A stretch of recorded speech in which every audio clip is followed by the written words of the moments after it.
Alô, isso. Quando eu era caloura, né, em 2011, e assim, eu queria dizer que é muito importante para mim estar aqui falando dessas coisas, porque eu me senti muito silenciada ao longo desses quase 4 anos que eu estou na faculdade, então é muito importante para mim estar aqui. Eu estou nervosa, eu peço desculpas, eu espero que o relato fique inteligível, mas eu vou começar falando primeiro de uma violência que eu sofri na semana de recepção de calouros, era quarta-feira. Estava tendo um happy hour na Atlética e, enfim, a gente passou a tarde toda bebendo. E, no final da tarde, estava acabando a festa e tinha uma outra festa no centro acadêmico, que é um pouco distante, né?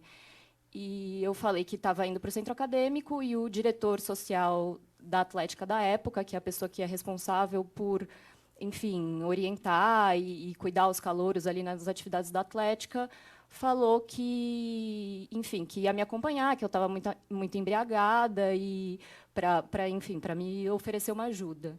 E quando a gente estava saindo da Atlética, ele me puxou para uma salinha que eu acho que é um depósito de materiais, não sei exatamente o que é, que estava escura. E, enfim, começou a me agarrar, começou a tentar me beijar, e eu tentava resistir. E nisso a gente caiu no chão, ele veio em cima de mim, abaixou minha calça, enfim. Assim, eu nunca denunciei essa violência que eu sofri.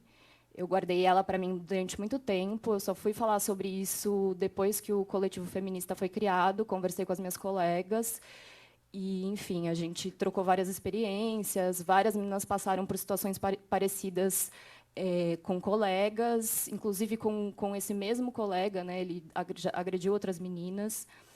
E, enfim, é uma coisa que é bastante comum, assim. Depois, eu sofri outra violência, que eu passei pelos atendimentos do Dr. Milan. Foi durante a festa Carecas no Bosque, de 2011, que é uma festa que acontece todo ano na faculdade, no primeiro semestre.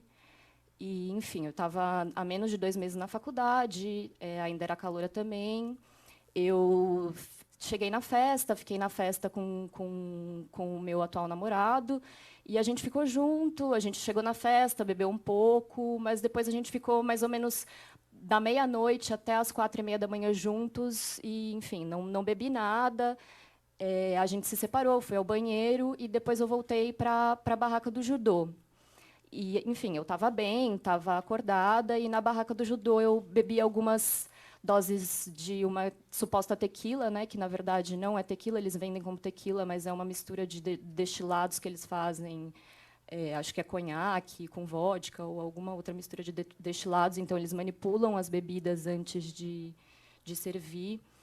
E bebi algumas tequilas que me foram oferecidas por um menino da minha turma, e, enfim, já não tenho depois não tenho memória mais do que aconteceu. Eu fui acordar no hospital, num atendimento do pronto-socorro, estava junto com uma diretora da Atlética e uma ex-diretora da Atlética, que era interna do quinto ou sexto ano, acho que do sexto ano. E, enfim, a menina me falou que eu tinha sofrido, achava que eu tinha sofrido um abuso, mas, enfim, não deu detalhes e eu não entendi o que estava acontecendo. Saí do atendimento sem fazer sem fazer exame nem nada. E, enfim, nisso eu encontrei o presidente e o diretor social da Atlética lá no hospital, o mesmo que tinha me assediado. E, enfim, eles me levaram para a casa de um outro ex-diretor, que era sexto ano, e na casa dele ele me falou: olha, vamos para o hospital, porque a gente não sabe direito o que aconteceu com você, pode ser que você tenha sofrido uma violência, então vamos lá tomar a terapia antirretroviral. Eu fui, passei por um atendimento na infectologia, e, enfim, já nesse atendimento, o médico questionou muito, falou que, enfim, não sabia, que não podia falar que tinha sido uma violência. E, enfim, o ex-diretor também não quis falar muito bem o que tinha acontecido, falou que tinha um cara em cima de mim, mas que ele não podia falar o que tinha acontecido porque ele não estava lá. E, enfim, eu voltei para casa, falei com a minha mãe, falei que achava que tinha sofrido uma violência sexual, um estupro. Ela me levou para a minha ginecologista, eu fiz o exame de corpo de delito com a minha ginecologista. E, enfim, fui procurar a diretoria da Atlética na segunda-feira, após a festa. Enfim, encontrei o presidente da Atlética, ele, de novo, se recusou a falar alguma coisa, falou que eu teria que conversar com um atleta do judô, que tinha sido o atleta que sabia o que tinha acontecido. Enfim, de novo, voltei à noite na Atlética para conversar com esse menino.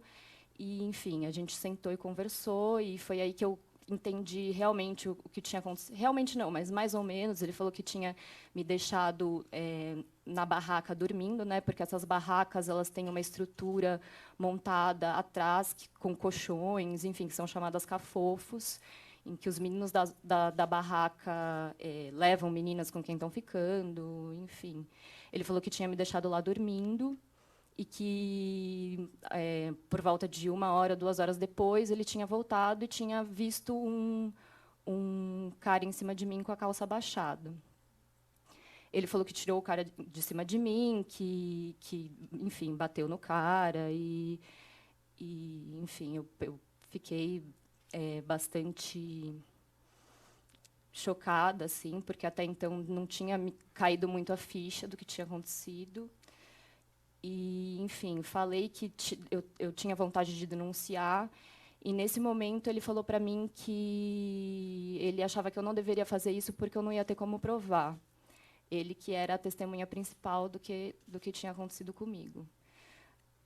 Enquanto isso, o meu namorado estava conversando com o presidente da Atlética e o presidente ele falou assim, olha, a Marina achou que me falou que sofreu um estupro, e o presidente falou para ele que, olha, não dá para dizer que ela sofreu um estupro, ela não sabe o que aconteceu, porque ela estava muito embriagada. E, enfim, aí eu ainda conversei com a diretoria da Atlética, falei desse meu interesse de fazer uma denúncia na justiça, e eles se mostraram bastante esquivos para testemunhar, e, enfim. Mesmo assim, eu fui na delegacia fazer a denúncia no dia seguinte, fiz a denúncia e foi aberto o inquérito policial. E, nesse meio tempo, eu ouvia várias coisas, eu ia conversar com os meus colegas de turma, alguns que estavam na barraca e que, de certa forma, presenciaram ali o que tinha acontecido. Eles me falavam que eu tinha que esquecer aquilo, que eu tinha culpa no que tinha acontecido, que eu tinha bebido muito, enfim, e que eu tinha que tocar minha vida, e não se mostravam muito apoiando assim, né, a minha decisão de tentar uma apuração na justiça. E, enfim, eu fiquei bastante desestimulada, acabei até deixando o processo de lado, o inquérito policial de lado, e eu retomei novamente esse ano, e foi quando eu descobri diversas coisas que eu não sabia na época pelo inquérito policial.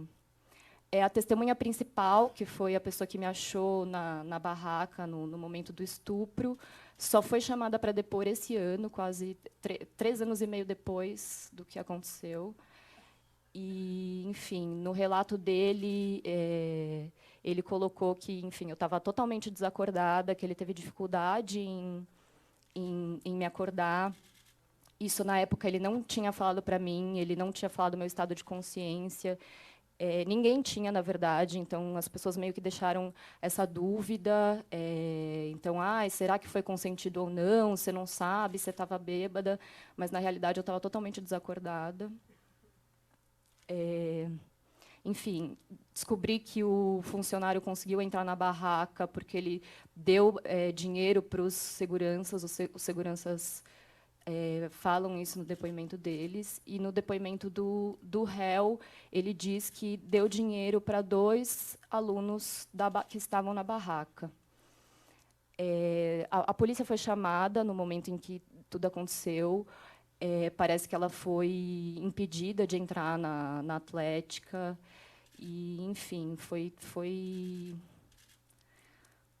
bastante complicado, assim, porque eu não sabia o que tinha acontecido comigo. Fiquei quase 3 anos sem saber exatamente. E, enfim, passei por 2 atendimentos hospitalares junto com os diretores da Atlética da época, que, sim, sabiam o que tinha acontecido, tinham conversado com o agressor, tinham conversado com a testemunha, não me falaram. e que eu descobri só agora, a partir do inquérito policial e a partir do depoimento dessa testemunha principal que foi falar esse ano. Enfim, eu resolvi... Saiu um relato meu na imprensa recentemente sobre isso, eu contando mais ou menos o que aconteceu comigo. E, enfim, a repercussão foi bastante... Foi, assim, teve uma repercussão boa, várias pessoas me mandaram mensagem pessoal, apesar do relato ser anônimo, as pessoas sabiam mais ou menos que era eu. E, enfim, relatos de apoio, mensagens de apoio. Mas teve uma repercussão que foi bastante ruim, assim, porque eu me sentia de novo, de certa forma, silenciada, que vinham falar que eu não podia falar porque não tinha provas, porque o processo não tinha sido concluído, que as coisas da faculdade têm que ser resolvidas dentro da faculdade, que achavam errado eu ir para a imprensa falar disso. Vários comentários nos grupos de Facebook, no Grupo Pinheiros, que é um grupo de alunos e ex-alunos, falando que, enfim, questionando o que tinha acontecido, falando que menina direita não bebia até ficar desacordada. Enfim, depois que saiu essa matéria, 3 pessoas vieram me procurar, que foram vítimas de estupros, 2 meninas, uma que foi vítima de um estupro na Fantasias no Bosque, do mesmo ano, que é uma festa que acontece no 2º semestre. Uma outra que falou que foi vítima de estupro num social do Show Medicina, que acontece no centro acadêmico, e um relato de um estupro de um menino numa festa que se chama Espumada desse ano. Então, essas pessoas, depois que ficaram sabendo do meu relato, vieram me procurar para contar o que aconteceu com elas. E sempre assim, as pessoas não ficam com medo de denunciar, têm um atendimento meio que não é adequado, não é um atendimento de acolhimento, apesar de ter um serviço de atendimento específico para vítimas de violência sexual dentro do HC, ali do lado da faculdade. Geralmente as pessoas são levadas para, enfim, para o ambulatório das moléstias infecciosas, enfim. E depois disso ainda, na intermédio desse ano, as outras faculdades usaram muito a questão do estupro para, enfim, ofender e sei lá, zoar a nossa faculdade, e alunos da própria faculdade cantavam que estupro sim, o que é que tem? Se reclamar, vou estuprar você também. Então, pessoas que conheciam o caso e que, enfim, me conheciam. Eu até fui conversar com eles depois para tentar, enfim, falar, olha, tipo, não é legal. E, enfim, até hoje, assim, eu senti que a própria reação da diretoria da faculdade a essa audiência é uma tentativa de silenciamento. Eu tive uma reunião com o José Otávio, que é o diretor da faculdade, ontem, e ele falou que a preocupação dele era a imagem da instituição, que ele estava com medo de sujar a imagem da instituição.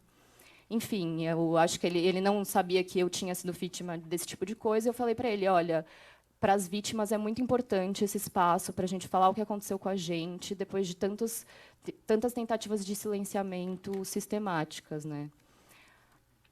Enfim, acho que a questão do silenciamento foi uma coisa que foi bastante violenta para mim, porque, enfim, os diretores da Atlética, o presidente do 6º ano da época, né, ex-presidente do 6º ano, vinha conversar com meu namorado para querer saber detalhes do processo, falava que isso ia ser muito ruim para a imagem da Atlética, que se isso vazasse ia destruir a imagem da festa, ia destruir a imagem da Atlética. Enfim, em festas posteriores, as pessoas, diretores da Atlética, vinham falar para mim que tinham me visto muito bêbada, e eu falava, meu, mas o que você tem a ver com isso? E eles falavam, não, a gente está com medo de você fazer outra merda. E, enfim, então sofri uma certa perseguição também.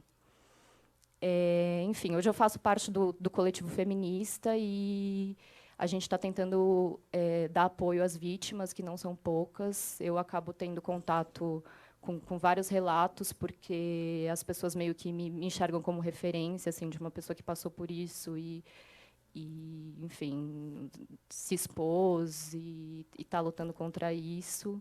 E acho que as meninas podem falar um pouco mais também, a Ana e a Pamela. É isso.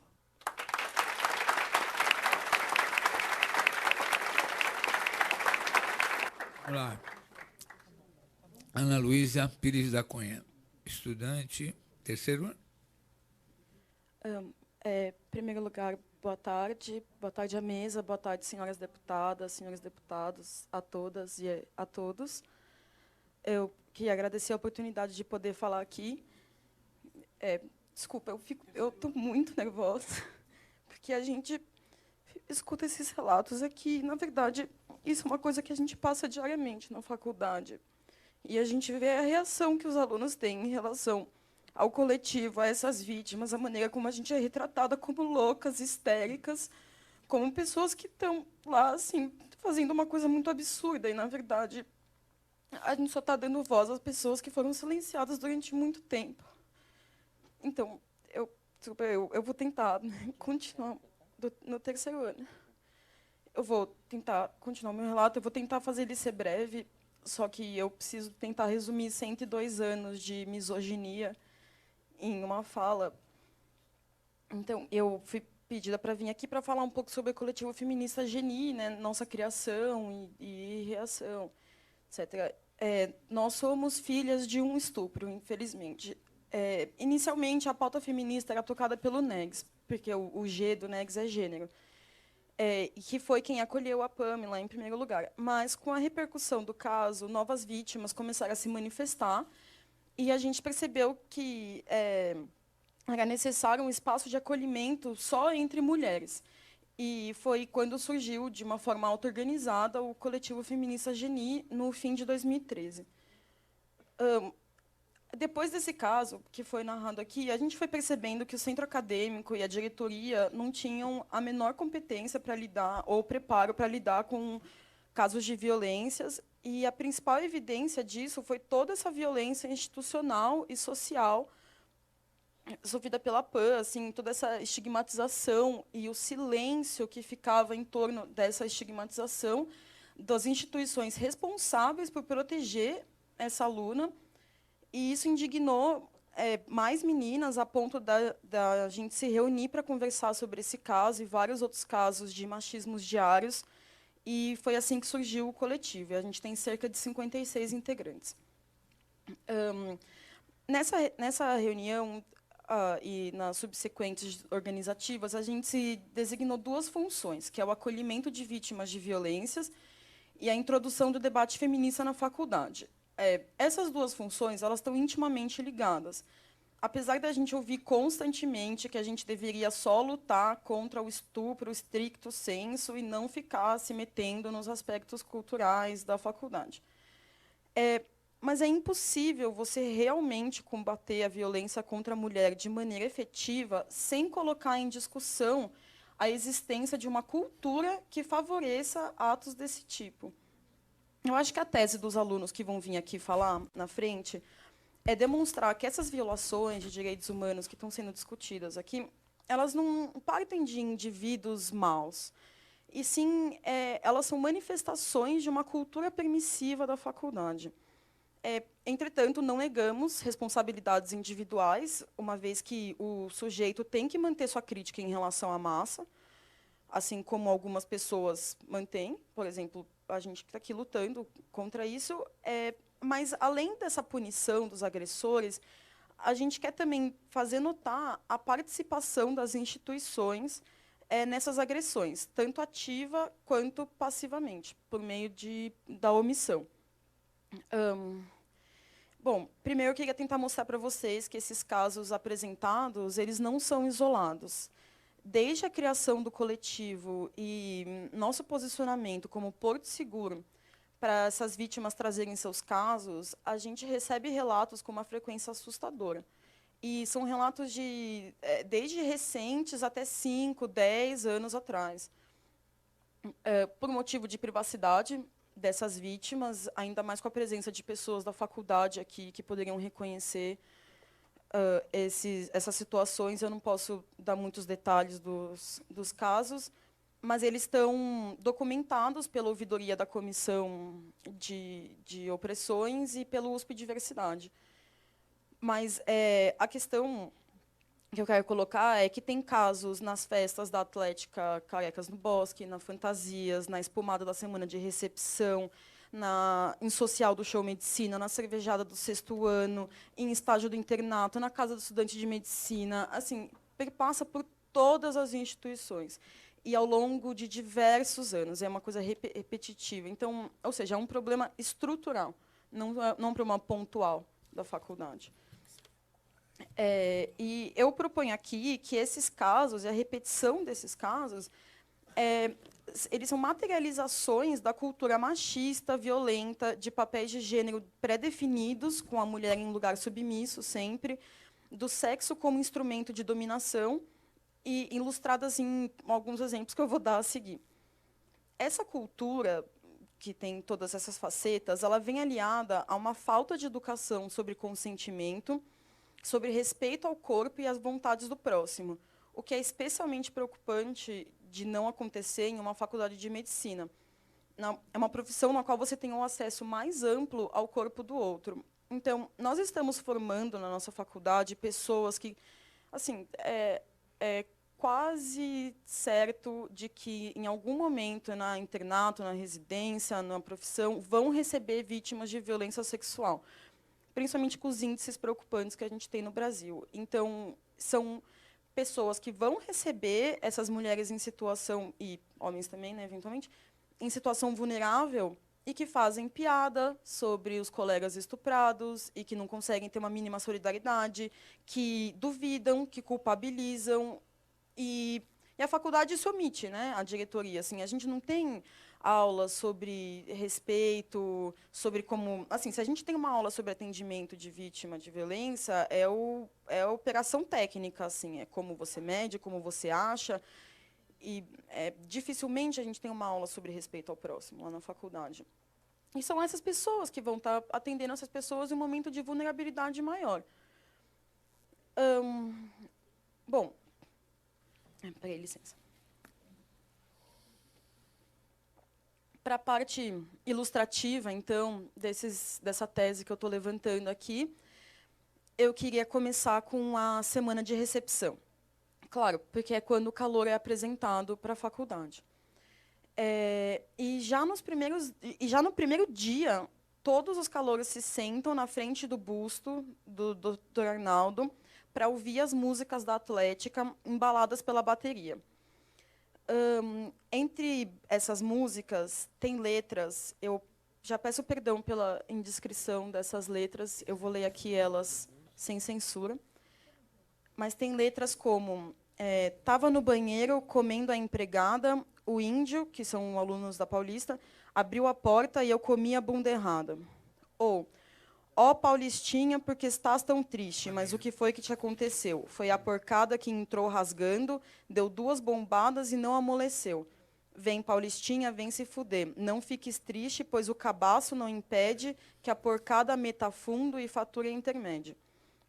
Essas músicas são repetidas durante a semana de recepção em diversas ocasiões e nas competições. Mas, nesse primeiro dia, ele tem um ritual especial, assim, de apavoramento e subjugação ali mesmo das mulheres, que eles separam as calouras dos meninos e põem elas sentadas e põem elas sentadas assim no chão. E aí forma uma roda de homens veteranos, mais velhos, em volta delas em pé. Então, elas estão sentadas em posição mais baixa, os calouros estão em pé, em volta delas, e são assim mais velhos, e são geralmente velhos da Atlética, então eles são fortes, atléticos, e eles mandam elas ficarem falando bu, elas ficam repetindo bu, bu, bu. Aí eles começam a pular e gritar em volta delas: "Buceta eu como a seco, cu eu passo cuspe, medicina é só na USP". É um ritual altamente violento, muito agressivo. As calouras que eu converso, assim, algumas acabam normalizando depois da situação, porque é tradição, então se é tradição, deve ser normal, né? Mas todas elas falam assim: "Nossa, eu fiquei com muito medo, eu me senti... Ah, ainda não, ainda não. Escaliza, ainda não". Eu fiquei... É um ritual muito agressivo. Bom, tem várias outras músicas misóginas, homofóbicas, de incitação à violência, mas eu acho que essas que eu trouxe aqui, né, já são suficientes para exemplificar como o sexo ele é tratado como uma forma de dominação. Se vocês ainda não tiverem extremamente convencidos, novamente eu peço desculpas pela indiscrição, mas eu queria que você colocasse a primeira foto. Isso. Essa é uma foto que circulou nos grupos de WhatsApp da Atlética da nossa faculdade. É uma menina com uma bata da Escola Paulista de Medicina e tem um menino, provavelmente da Atlética da nossa faculdade, inserindo o dedo no ânus dela. E essa foto é assim, tipo, somos melhores do que a Paulista, vamos ganhar a Intermed, olha como a Paulista é ruim, olha como a Paulista é menor, olha como a Paulista não merece respeito. Então, é essa mensagem que é constantemente passada, como o sexo é uma forma de dominação. Não é recente a simbologia do pênis como arma. E essas citações de penetração, todas as citações de penetração têm uma conotação de subjugação. O sexo ativo é uma forma de ofensa e o sexo passivo é uma forma de submissão, de subordinação.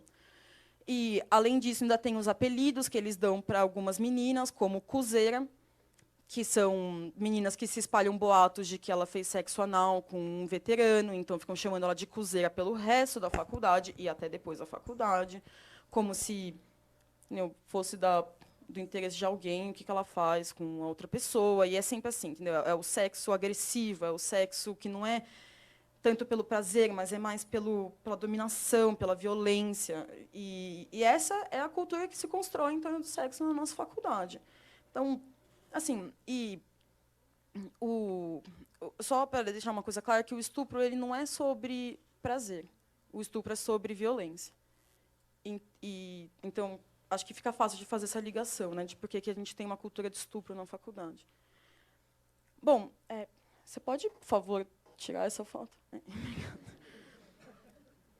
Até ano passado, tinha 2 festas na faculdade, que eram da Atlética, chamadas Carecas e Fantasias no Bosque.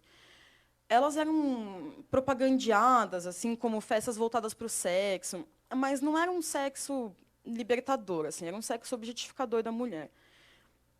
Os cartazes tinham mulheres seminuas, os preços eram muito discrepantes, então tinha esses lugares, os cafofos, que a Marina falou, que os membros de certas modalidades, só as masculinas, podiam levar meninas, às vezes chamavam os cafofos de matadouros.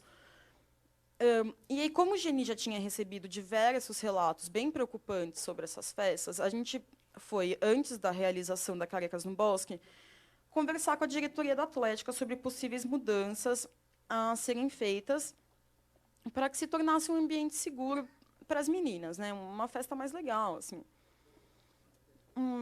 As reuniões iniciais elas foram muito bem. A diretoria da Atlética entendeu a nossa demanda. Eu acho que eles também estavam preocupados por conta do ressurgimento desse caso de 2011. Eles estavam falando, não, tudo bem, vamos ver. Mas aí, a cada reunião que a gente fazia com a diretoria da Atlética, iam surgindo empecilhos, assim. Iam surgindo obstáculos, cada vez eles aceitavam menos coisa que a gente falava, cada vez eles conseguiam fazer menos coisas.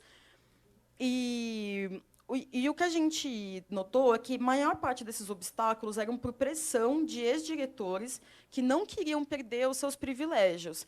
Por exemplo, ter o seu cafofo, ou ter o seu lugar para levar as meninas. Ou então, conforme um diretor nos disse, né, um ex-diretor nos disse, assustar as meninas divulgando mensagens de empoderamento contra abusos. Então, a gente não pode divulgar que acontece abuso nessa festa, né, e tentar prevenir. A gente tem que manter calado.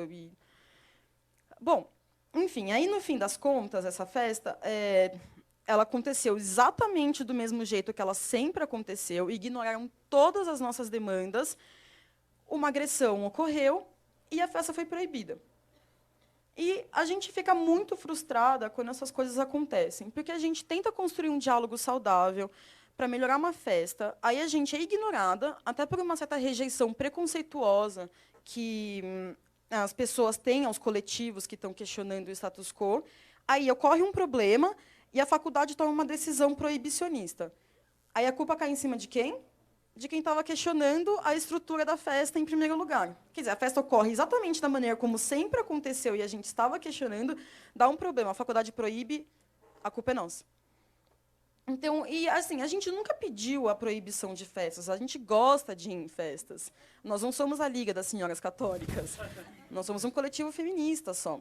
A gente acha que festas fazem parte de uma experiência saudável de universidade, contanto que elas sejam feitas de forma saudável.